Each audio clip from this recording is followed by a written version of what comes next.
प्रिय छात्रों, मैं संतोष कुमार प्रयागराज से आज की वीडियो में 10वीं कक्षा की प्रश्नावली 3.4 के दूसरे क्वेश्चन के चौथे ऑप्शन को सॉल्व कर रहे हैं। इस प्रश्नावली के लिए पार्ट एच का वीडियो है और 10वीं कक्षा के लिए 59 नंबर की वीडियो है। सो यदि आपको कोई वीडियो देखनी हुई तो एक बार डिस्क्रिप्शन को जरूर चेक करना। वीडियो शुरू करने से पहले सब्सक्राइब कीजिए ऑक्सी कोचिंग यूट्यूब चैनल को और बेल आइकन को ऑल पे कीजिए, जिससे फ्यूचर में कोई वीडियो आप मिस न करो। अगर आपने पहले से ही सब्सक्राइब कर रखा है तो थैंक यू वेरी मच। तो भाई चौथे ऑप्शन को पढ़ते हैं। मीना 2000 निकालने के लिए एक बैंक गई, 2000 रुपये निकालने के लिए बैंक गई। उसने खजांची से 50 तथा 100 के नोट देने के लिए कहा। मीना ने कुल 25 नोट प्राप्त किए। ज्ञात कीजिए कि उसने 50 के और 100 के कितने कितने नोट प्राप्त किए। सर्वप्रथम आप ये देखो कि आपको ज्ञात क्या करना है इस क्वेश्चन में। देखो, उससे भी पहले आपको बता दें कि ये जो भी चौथा ऑप्शन है ना, इसका हमें रैखिक समीकरण युग्म बनाना है, जैसा कि यहाँ पे लिखा गया है, और उसके बाद हमें विलोपन विधि से सॉल्व करना है। तो भैया चलते हैं।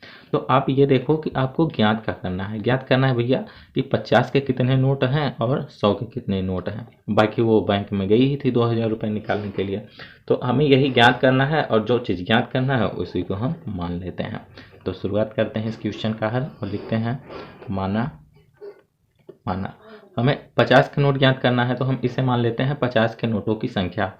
माना कि 50 के नोट, 50 के कितने नोट थे हमें पता नहीं है, यही ज्ञात करना है, तो हम इसको x मान लिए तथा 100 के नोट भी मान लेते हैं। 100 के नोट y मान लिया। ओके, अब हमें ये पता है कि कुल 25 नोट ही प्राप्त किए हैं, ज़्यादा प्राप्त नहीं किए। 50 के जितने नोट हैं और 100 के जितने नोट हैं, यदि हम इन दोनों को प्लस करें तो 25 के बराबर होगा। बिल्कुल होगा जी, क्वेश्चन में तो ये लिखा ही है। तो हम प्रश्नानुसार पहला समीकरण प्राप्त करने वाले हैं। देखो, प्रश्नानुसार प्रश्न में क्या है कि कुल 25 नोट प्राप्त किए, तो कुल हम प्लस कर देते हैं इधर x प्लस वाई, ये 50 और ये 100 वाले। ठीक है, कितने नोट हैं 25, तो ये रहा 25 इक्वल टू में पहला समीकरण मिल गया। अब दूसरे समीकरण के लिए हम थोड़ा सा दिमाग लगाएंगे। देखो, कुल मिला के 50 के नोट उसने कितने प्राप्त किए, x नोट प्राप्त किए, तो कितने रुपया उसने प्राप्त किए, तो x में हम 50 का मल्टीप्लाई करेंगे तो 50 x होगा, यानी कि 50 के टोटल कितने रुपए प्राप्त किए 50 x। वहीं पे 100 के नोट कितने प्राप्त किए, y प्राप्त किए थे। ठीक है, तो 100 के नोट के कितने रुपए प्राप्त किए, तो y का मल्टीप्लाई 100 के साथ करते हैं तो 100y हो जाएगा।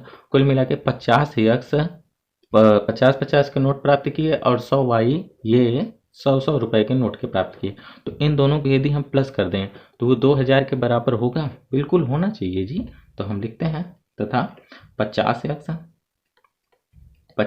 प्लस 100y इक्वल टू कितना 2000। आपको एक बार फिर बता दें कि ये हमने कैसे किया जी। देखो, 50 के मान लो कि उसने 10 नोट प्राप्त किए, तो कुल कितने रुपए हुए 500 रुपया हुआ।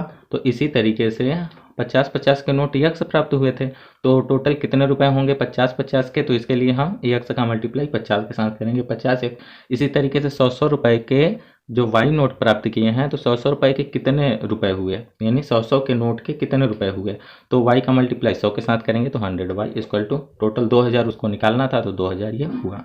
ठीक है, अब इसमें हम 50 ले लेते हैं कामन, 50 कामन लेते हैं तो भैया ये रहा 50 कामन लेते हैं तो इधर x होगा और प्लस इधर 2y इक्वल टू, इसे ज्यों का त्यों रहने देते हैं 2000। इस 50 से 2000 को काट देते हैं तो हमें 40 प्राप्त होगा। बिल्कुल प्राप्त हो जाएगा, क्योंकि 50 चौका 100, तो 2 जीरो तो कट ही नहीं, 50 चौका 200, तो 2 जीरो तो कट ही जाएगा और 1 जीरो 40 आ जाएगा।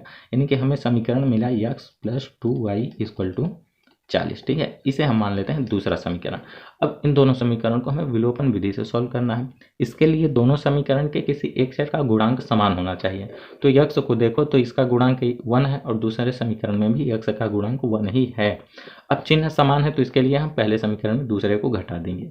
यदि चिन्ह विपरीत होता तो पहले में दूसरे को प्लस कर देते, सिंपल। समान चिन्ह है तो भी हम घटा देते हैं। तो यहाँ पे लिखते हैं समीकरण 1 में 2 को घटाने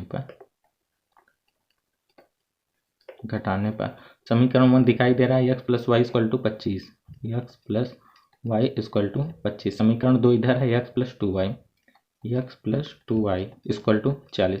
ये दूसरा समीकरण घटा रहे हैं तो इसीलिए दूसरे समीकरण के सभी चिन्ह परिवर्तन हो जाएंगे।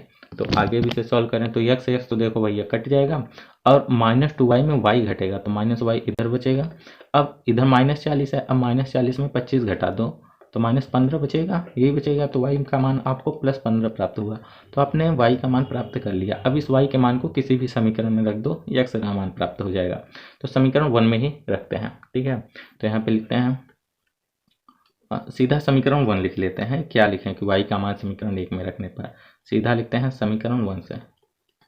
समीकरण 1 आपको याद है क्या लिखा है, यहाँ पे सामने लिखा ही है x + y = 25, x + y = 25, यही है हमारा समीकरण 1 ना। तो y का मान 15 है तो भैया रख देते हैं x + y की जगह पे 15 = 25। ये 15 उधर जाएगा तो 25 के साथ घटेगा कुछ इस तरीके से, 25 - 15। तो 25 में से 15 घटाओगे क्या प्राप्त होगा, 10 प्राप्त होगा। देखा आपने कितनी आसानी से आपने x का मान भी प्राप्त कर लिया और y का मान भी प्राप्त कर लिया। अब x क्या था, 50 के नोटों की संख्या और y क्या थी, 100 के नोटों की संख्या। तो कुल मिलाकर अब हम ये कह सकते हैं कि 50 के कितने नोट प्राप्त किए, अतः 50 के नोट कितने नोट हैं भैया, x था तो ये 10 हो जाएगा और 100 के कितने नोट हैं, 15, ठीक है। 100 के नोट कितने, 15, ठीक है। और यही आपका होता है उत्तर। जब उत्तर सामने आ गया तो यानी कि क्वेश्चन का सॉल्व भी पूरा हो गया। तो अब इस क्वेश्चन के समाप्त करते हैं। तो यदि आपको कहीं पे समझ में नहीं आया तो एक बार कमेंट बॉक्स में बता देना। और साथ ही आपको एक और बात बता दें कि रैखिक समीकरण वाली प्लेलिस्ट को आप एक बार जरूर चेक कर लेना, क्योंकि इस प्लेलिस्ट में आपको वो सभी टॉपिक मिल जाएंगे जो रैखिक समीकरण से संबंधित जितने टॉपिक की आपको आवश्यकता पड़ेगी। तो एक बार देख लेना है, हो सकता है कोई वीडियो आपके काम की हो जाए, तो देखना जरूर। तो अब करते हैं वीडियो का समाप्त। आपका कोई क्वेश्चन हो तो टेलीग्राम पे आके अपने क्वेश्चन जरूर पूछना। तो मिलते हैं नेक्स्ट वीडियो में, तब तक के लिए बाय बाय, टेक केयर, ख्याल रखना अपना, बाय बाय।